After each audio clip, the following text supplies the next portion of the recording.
तो फाइनली स्वागत है आपका संडे विद सुपर बैटल के एपिसोड 2 में। और ये वीडियो संडे को ही आ जाती, लेकिन यहाँ पर मोबाइल नेटवर्क टावर में कुछ मॉडिफिकेशन का काम चालू है, इसलिए मैं लेट हो गया। लेकिन देर आए दुरुस्त आए। तो आज का कमेंट है ये। सबसे पहले तो थैंक्स भाई कमेंट करने के लिए। तो फर्स्ट क्वेश्चन, कौन ज्यादा स्ट्रॉन्ग है, कैप्टन अमेरिका या लोकी? अब इस क्वेश्चन में लिखा है स्ट्रॉन्ग, ना कि पावरफुल, और इसका आंसर है लोकी ज्यादा स्ट्रॉन्ग है कैप्टन अमेरिका से। अब ऐसा क्यों? तो लोकी एक फ्रोस्ट जायंट है, जबकि कैप्टन एक पीक ह्यूमन, और कैप्टन 100 साल का है जबकि लोकी 1500 साल का। लोकी के पास ज्यादा लाइफ और फाइटिंग एक्सपीरियंस है, और दी एवेंजर्स में लोकी और कैप्टन फिजिकली फाइट कर चुके हैं, जिसमें लोकी ने होल्ड बैक करते हुए कैप्टन को आराम से बीट कर दिया था। और इस फाइट के दौरान कैप्टन लोकी को पंच करता है, लेकिन लोकी को कुछ नहीं होता। तो इससे हम अंदाजा लगा सकते हैं कि लोकी कैप्टन से कितना ज्यादा स्ट्रॉन्ग होगा। क्या कैप्टन अमेरिका वॉर मशीन को बैटल में हरा सकता है?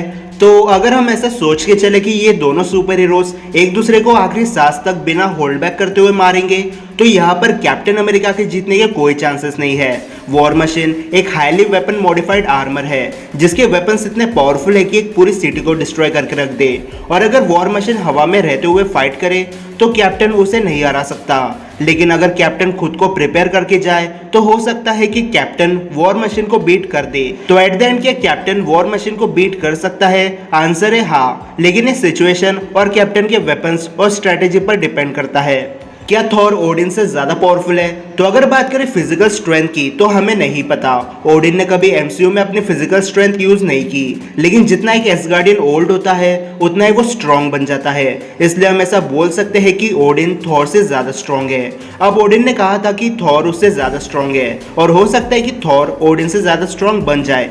लेकिन अगर हम एंड गेम में देखें तो थॉर अपने शेप में नहीं है, और प्रेजेंट मूवमेंट में थॉर ओडिन जितना स्ट्रॉन्ग तो कभी नहीं है। और रही बात पावरफुल होने की, तो यहाँ पर ओडिन, थॉर, हेला और लोकी की कंबाइंड पावर से भी ज़्यादा पावरफुल है, क्योंकि उसके पास ओडिन फोर्स है।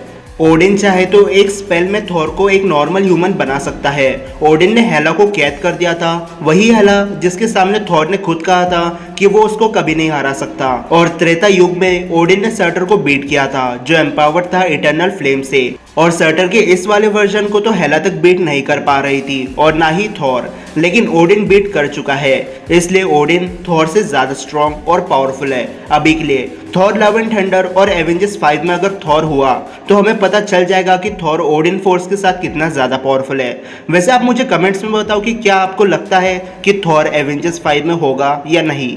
वर्दी कैप्टन अमेरिका वर्सेस हल्क। तो सबसे पहले तो मैं एक बात क्लियर कर दूं, वर्दी कैप्टन अमेरिका जब हैमर यूज करता है तब वो लाइटनिंग को समन कर सकता है।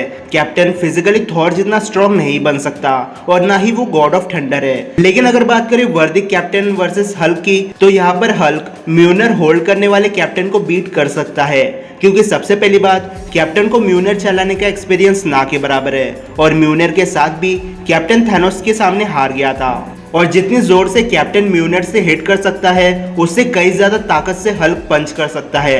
हल्क ने 800 फीट बड़े सर्टर को हिला कर रख दिया था, जबकि कैप्टन के लिए ऐसा करना इम्पॉसिबल है। और अगर आपने द इनक्रेडिबल हल्क मूवी देखी है तो आपको पता होगा कि हल्क किस लेवल की पावर होल्ड करता है। इसलिए 10 में से 8 बार हल्क वर्दी कैप्टन अमेरिका को बीट कर सकता है।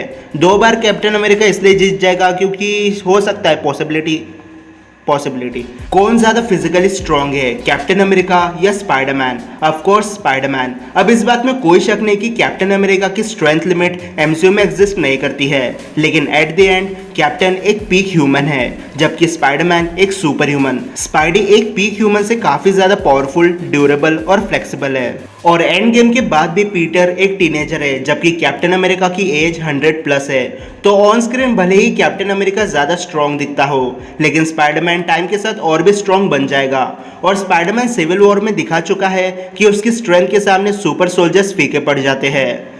क्या थॉर बुलेट प्रूफ है? इसका आंसर है हाँ, एमसीयू का थॉर बुलेट प्रूफ है। जो गॉड न्यूट्रॉन स्टार और पावर स्टोन के अटैक से खुद को सिर्फ कुछ सेकंड्स में हील कर सकता है, तो शायद ही एक बुलेट उसका कुछ उखाड़ पाए। लेकिन अपने पॉइंट को प्रूफ करने के लिए मैं आपको एक क्लिप दिखाता हूँ। यहाँ पर हम देख सकते हैं कि शील्ड एजेंट्स लोकी पर फायर कर रहे हैं, और लोकी द एवेंजर्स के टाइम पर थॉर से इक्वली पावरफुल था। और अगर लोकी पर बुलेट का असर नहीं होता है तो नॉर्मल सी बात है, थॉर को भी कोई फर्क नहीं पड़ने वाला। So yes, Thor bullet proof है। क्या लोकी थॉर जितना स्ट्रांग है? तो ओडिन के डेथ से पहले ये दोनों भाई फिजिकली सेम लेवल की पावर होल्ड करते थे, लेकिन रैग्नारोक के बाद थॉर की पावर काफी ज्यादा अपग्रेड हो चुकी है। जिस थॉर के मल्टीपल अटैक करने से बाइफ्रोस्ट ब्रिज टूटा था, उसके कंपैरिजन में रैग्नारोक वाले थॉर ने सिर्फ एक हिट में, वो भी बिना किसी हैमर के, ब्रिज को तोड़ दिया, जबकि लोकी में फिजिकल स्ट्रेंथ की कोई अपग्रेडेशन देखने नहीं मिली है। Why are you the best YouTuber? सबसे पहले तो मैं बेस्ट नहीं हूँ, लेकिन जो हूँ वो आपकी वजह से हूँ। आप लोग सुपर बैटल के लिए गॉड्स की तरह हो। अगर आप अपने टॉपिक सुपर बैटल पर शेयर ना करो तो शायद मैं कभी एग्जिस्ट भी नहीं कर पाता। बेस्ट मैं नहीं, आप हो। और इसी के साथ आज के क्वेश्चन खत्म हो जाते हैं। अब सॉरी जिनके कमेंट्स मैंने पिकअप नहीं किए, लेकिन ये तो सिर्फ सेकेंड एपिसोड था। मुझे बिल्कुल उम्मीद नहीं थी कि संडे विद सुपर बैटल के लिए इतने ज्यादा कमेंट्स आ जाएंगे, लेकिन मैं प्रॉमिस करता हूँ कि मैं हर एक कमेंट पे वीडियो बना दूंगा जो सुपर हीरो कैटेगरी से रिलेटेड होगा। लेकिन बस मुझे आप थोड़ा टाइम दे दो। और अगर आपको वीडियो पसंद आई होगी तो इस वीडियो को लाइक और शेयर करना मत भूलना, और चैनल को सब्सक्राइब करना इसी वीडियो देखने के लिए। तो फिलहाल के लिए इतना ही। मैं मिलता हूँ आपसे अगले वीडियो में, तब तक गुड बाय।